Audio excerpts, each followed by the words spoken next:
बात लोकसभा चुनाव 2024 की करते हैं। इंतजार खत्म होने वाला है, तारीख बता दी गई है। तारीख कल की है, शनिवार की, आप नोट कर लीजिए। और कल दोपहर 3 बजे ऐलान हो जाएगा कि आखिरकार लोकसभा चुनाव का शेड्यूल क्या है, कब, किस तरह से और कितने चरण में चुनाव होने वाला है, कौन कौन सी तारीख में कौन कौन से राज्य में लोकसभा के चुनाव होंगे, लोकसभा की सीटों पर चुनाव होंगे, सब कुछ आपको कल दोपहर 3 बजे के बाद मालूम हो जाएगा। कल दोपहर 3 बजे प्रेस कॉन्फ्रेंस है ECI की, इलेक्शन कमीशन ऑफ इंडिया की। आज बैठक बुलाई गई थी, इससे पहले पूरी तैयारी कर ली गई थी। इलेक्शन कमीशन ऑफ इंडिया के लिए बहुत बड़ा चैलेंज जरूर होता लोकसभा का चुनाव, लेकिन एक नजीर पेश करता है इलेक्शन कमीशन ऑफ इंडिया हमेशा से। इसलिए 2024 का इलेक्शन भी ऐतिहासिक माना जा सकता आने वाले वक्त में, क्योंकि वोटर्स ज्यादा से ज्यादा वोट करें, रिकॉर्ड तोड़े अपना ही, ये भी उम्मीद इलेक्शन कमीशन ऑफ इंडिया को होगी। जागरूक वोटर्स को भी किया गया है। तो दोपहर 3 बजे का इंतजार अब है। शनिवार का दिन है और शनिवार के दिन कितने चरणों में चुनाव होगा, किस राज्य में किस दिन होगा, वोटिंग की तारीख क्या होगी और नतीजा कब सामने आएगा लोकसभा चुनाव का, अगली सरकार किसकी होगी, यही तो एक बड़ा सवाल है। और इसी सवाल के इर्द गिर्द आने वाले वक्त में आपको राजनीति देखने को मिलेगी।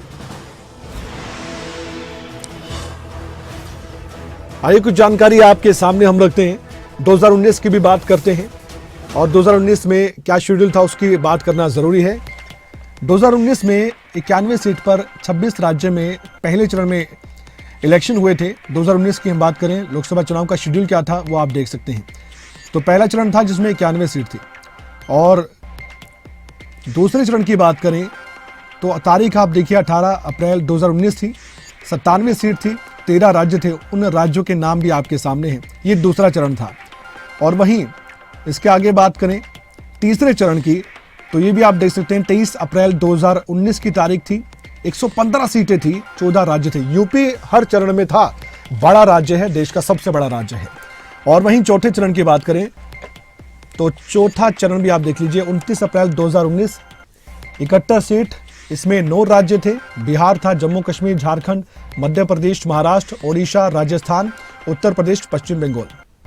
आगे बढ़ते हैं तो पांचवें चरण की बात करते हैं। पांचवें चरण में 8 मई से पहले वोटिंग हुई थी और ये तारीख थी 6 मई 2019। 51 सीट थी और ये 7 राज्य थे, जिसमें बिहार, जम्मू कश्मीर, झारखंड, मध्य प्रदेश, राजस्थान, उत्तर प्रदेश, पश्चिम बंगाल था।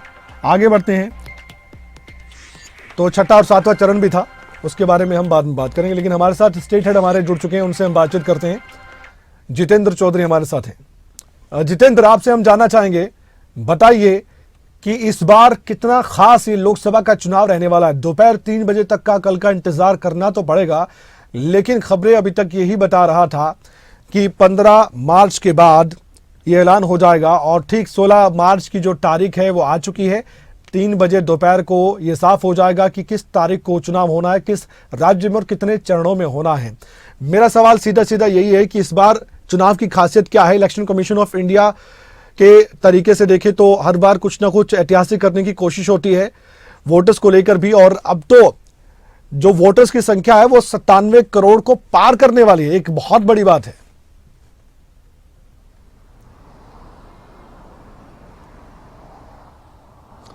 बिल्कुल कमल, अगर हम बात करें कल 3 बजे आम चुनाव को लेकर के और जहां असेंबली चुनाव होने हैं अगर, तो वहां इसको लेकर के तारीखों का जो ऐलान है कल 3 बजे होता हुआ नजर आएगा। इलेक्शन कमीशन ऑफ इंडिया की तरफ से एक बैठक करने के बाद करीब 40 मिनट जो ये बैठक चली है, इसके बाद ये फैसला किया गया है और कल 3 बजे जो आम चुनाव है उनकी तारीखों का ऐलान होते हुए नजर आएगा। पिछली बार आपने ठीक कहा, दर्शकों को भी खबरें अभी तक के ठीक बताया कि 7 चरण के अंदर पिछली बार चुनाव हुआ था। हरियाणा का जो चुनाव है वो 6वें चरण के अंदर होते हुए नजर आया था, यानी अंत में हरियाणा का जो चुनाव है वो देखने के लिए मिला था। 11 मार्च को इलेक्शन कमीशन की तरफ से PC की गई थी और 11 अप्रैल से जो चुनाव की प्रक्रिया है वो शुरू हो गई थी और 19 मई तक चुनाव चला था। 7 चरणों का ये पूरा चुनाव था।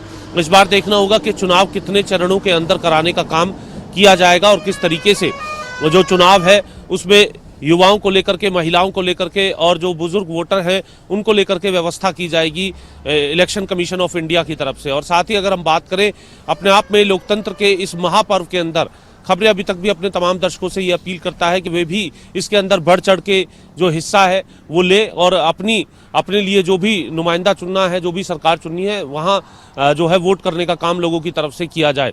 इसको लेकर कल पूरी जो व्यवस्था है, इससे पहले से ही जो तैयारियां हैं वो स्टेट्स के अंदर कमल जो है चलते हुए नजर आ रही थी और उन तैयारियों में जो सभी तैयारियों को मुकम्मल करने के बाद इंतजार किया जा रहा था तारीखों के ऐलान का, जो कि कल 3 बजे इलेक्शन कमीशन ऑफ इंडिया की तरफ से कर दिया जाएगा।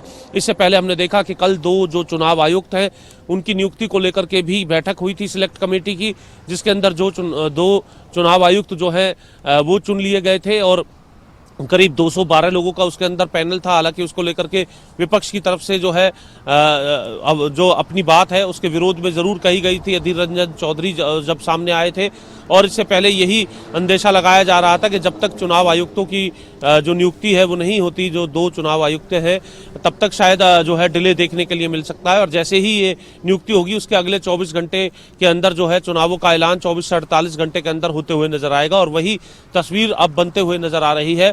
और 3 बजे कल अगर हम बात करें तो आम चुनावों की तारीखों का ऐलान होते हुए नजर आएगा और ये देखना होगा कि हरियाणा का चुनाव कब होगा, क्योंकि पिछली बार हमने देखा था कि हरियाणा और दिल्ली का चुनाव जो है वो एक साथ था। तो ये देखना होगा हरियाणा का चुनाव किस दिन रखा जाएगा। हरियाणा की 6 सीटों पर जो भाजपा है अभी तक अपने उम्मीदवार उतार चुकी है। ये देखना है कि कांग्रेस में मंथन कब तक चलेगा। दूसरे राज्य अगर हम बात करें, बीजेपी की 2 सूची आ चुकी है, दूसरे राज्यों के अंदर क्या होगा। कांग्रेस की सूची जो आ चुकी है उन राज्यों के अंदर किस तरीके से चुनाव की तारीख रखी जाएगी, क्योंकि जो पहले जो चुनाव किया जाएगा, पहले 2 चरण का जो चुनाव होगा, वहां उम्मीद यही की जाएगी कि जहां पहले से उम्मीदवार मैदान के अंदर उतर चुके हैं, क्या इस प्रकार की कोई व्यवस्था की जाएगी या इलेक्शन कमीशन ऑफ इंडिया अपने प्रकार से कोई व्यवस्था करता है। पिछली बार करीब 1 महीने का पूरा अंतराल जो है वो चुनाव के अंदर था। 11 मार्च को ऐलान हुआ और 11 अप्रैल को पहला जो चुनाव है वो होते हुए नजर आया था। इस बार उसमें कुछ डिले है। 16 तारीख को यानी 16 मार्च को जो प्रेस कॉन्फ्रेंस करके जो आचार संहिता है, जो तारीखों का ऐलान है वो होगा, तो क्या इसमें भी 1 महीना दिया जाएगा या फिर कुछ इसे कम ज़्यादा किया जा सकता है। ये तमाम अधिकार इलेक्शन कमीशन ऑफ इंडिया का है। लेकिन जो पीछे डाटा रहा है, अगर हम बात करें सभी चरणों के बीच में अगर हम देखते हैं कमल, तो करीब 5 से 7 दिन का अंतर रहा है। यानी 11 तारीख को अगर पहला चुनाव हुआ है तो उसके बाद 5 से 7 दिन के अंतराल पर अगला जो चरण है वो देखने के लिए मिला था लगभग। अगर हम बात करें तो इस बार किस प्रकार की व्यवस्था की जाती है, किस तरीके से चुनाव कराए जाते हैं। पिछली बार अगर हम बात करें 23 मई को जो मतगणना है वो होते हुए नजर आई थी।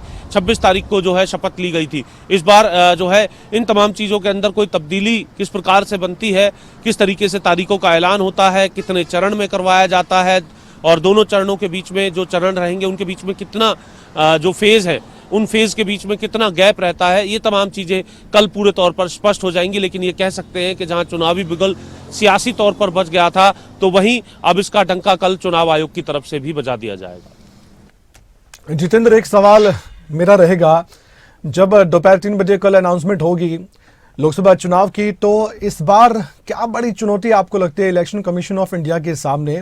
क्योंकि हर बार इन चुनौतियों का जिक्र हम करते हैं, लेकिन इस बार 2024 का इलेक्शन, क्योंकि पूरी दुनिया की नज़र भारत के लोकसभा चुनाव पर रहती है और एक नज़र पेश की जाती है, 2024 का ये इलेक्शन कितना चुनौतियों भरा आपको लगता है?